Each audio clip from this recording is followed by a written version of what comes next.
é hobennan, praticamente, nós não podemos na demanda maior, não. Mas se que é maior a mês, não tem mais chegado de promover a agricultura, não está bem. Que mais está pensando mês é de para começar na escola. Mas uma vez que a agricultura virou fato, uma matéria na escola, significa que é muita, é mester passa de agricultura, é mester é certo leste, certo de agricultura como fato. Então, na escola, temos que conscientizar o valor e a importância da agricultura. Não é isso. Agora que praticamente, obisa, tu não quer ganhar placa. E quer ganhar placa. Hobennan tambe. Então, se você conscientizar o hobennan aí, porque a agricultura, para ganhar placa, não está bem.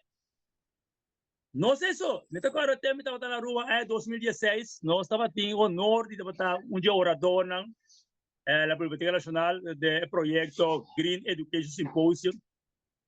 Nossa tarefa estava para conscientizar estudantes de Aruba o valor da agricultura.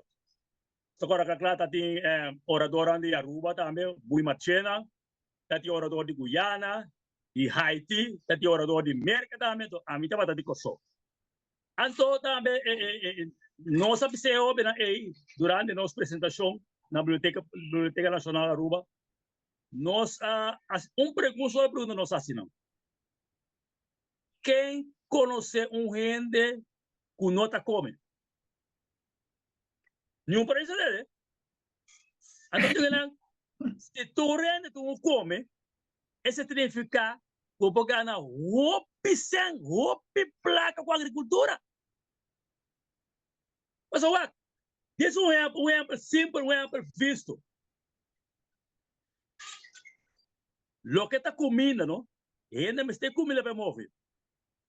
Qual é o exemplo visto aqui? Durante a temporada de pandemia, 2019, 2021, praticamente 2 anos ela dura. E depois lá que vai para custo de companhia. Pero não me está saindo assim para o supermercado. Para comprar comida. Mas só não comida, não? Então, queremos tomar nota que comerciante na supermercado na gana durante o tempo lá aí. Não, se não para vender. Portanto, lugar panha para vender, lugar outro para vender, pero lugar comida se não. Mas como né? Que men exemplo na assim o do na hobennan para motivar para tomar a direção de começar a praticar agricultura.